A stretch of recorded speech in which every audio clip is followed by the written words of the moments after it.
Jadi itulah hasil dari lensa yang dibeli di harga 800 ribuan saja.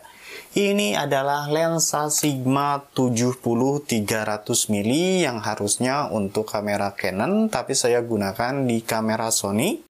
Dan karena ini lensa yang rentang zoomnya cukup jauh, maka lensa ini juga akan cocok dibuat untuk konten seperti ini misalnya, atau konten seperti ini, ataupun konten simpan uang seperti ini juga, yang dimana konten-konten tersebut membutuhkan kamera yang dapat dioperasikan dari tempat yang cukup jauh.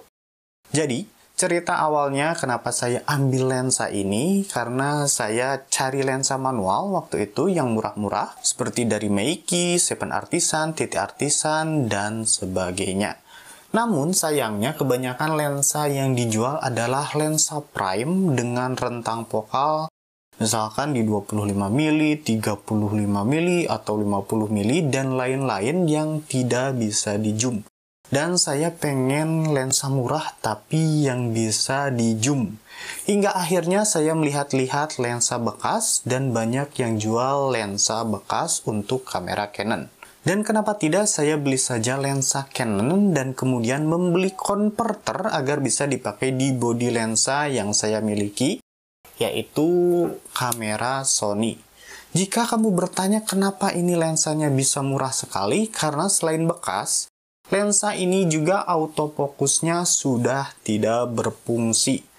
Tapi jika kamu ingin yang autofokusnya masih berfungsi, itu harganya di kisaran 1,3 juta hingga 1,5 jutaan. Tapi perlu diketahui juga jika kita pakai konverter lensa yang seperti ini, yang saya gunakan ini, meskipun autofokusnya masih berfungsi di lensanya, tapi karena konverternya tidak mendukung autofokus, maka nanti autofokusnya akan tetap tidak bisa digunakan juga. Jika kamu ingin yang autofokusnya masih tetap bisa digunakan, maka konverternya harus beli lagi yang agak mahal. Yang recommended itu dari Seven Artisan dengan harga 1,5 jutaan untuk konverternya saja, belum lagi untuk lensanya.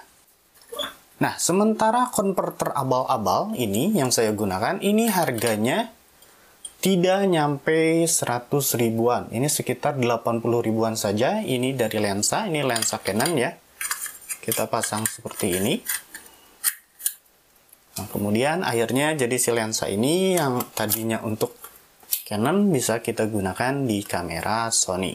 Seperti ini ya. Dan seperti inilah bodi lensa Sigma 70-300 mili. Bodi lensanya cukup besar, selain besar ini juga berat sekali. Tapi saya sangat puas dengan hasilnya. Kapan lagi kita bisa dapat lensa 800 ribuan, bisa zoom jauh, dan hasilnya tajam.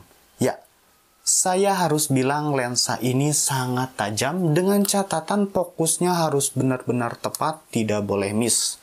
Karena kita menggunakan lensa ini di mode manual, maka kita harus benar-benar teliti dalam menentukan titik fokus.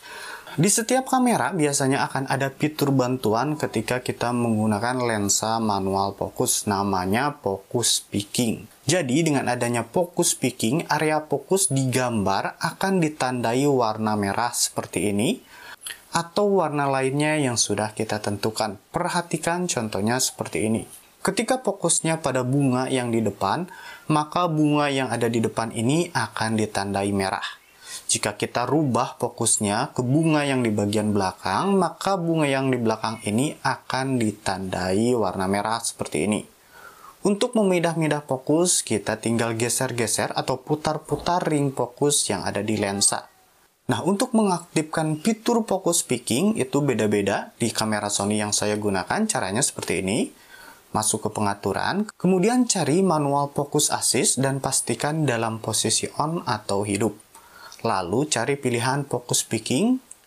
Di sini saya pilih high dan picking color-nya saya pilih red. Selesai. Di setiap kamera merek apapun fitur ini selalu ada. Jadi kamu tinggal cari saja fiturnya di kamera yang kamu gunakan. Selain itu, ada juga fitur zoom to focus untuk menambah akurasi titik fokus yang kita bidik.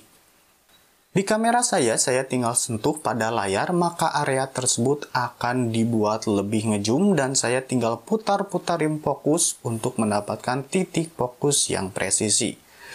Jika kita akurat dalam menentukan titik fokus, lihat hasil dari lensa Sigma ini. Kita bisa melihat detail wajah di foto ini tajam sekali kan?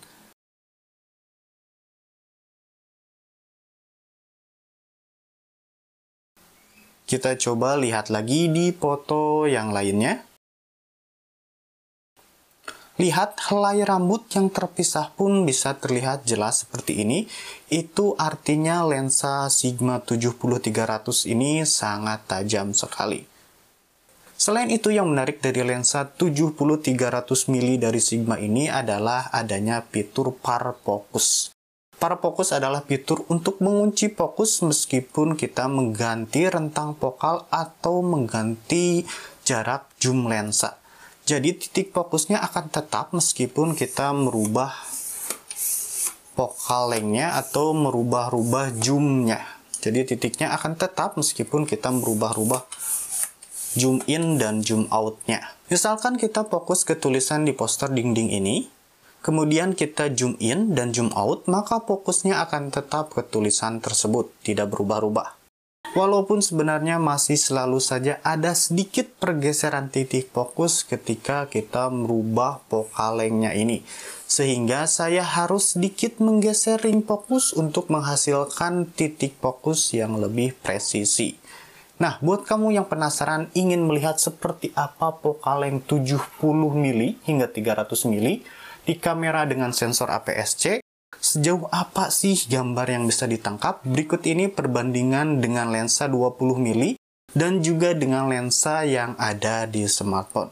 Lihat bangunan bertingkat di depan sana adalah Rumah Sakit Umum Sumedang yang jauhnya sekitar 550 meter dari tempat saya berada. Dan berikut perbandingannya jika kita menggunakan smartphone dan juga menggunakan lensa ini.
Kesimpulannya, ini adalah lensa menarik untuk kalian miliki, terlebih ketika kalian punya budget yang cekak seperti saya. Bukaan lensanya memang sempit, yaitu di f4 hingga f5,6.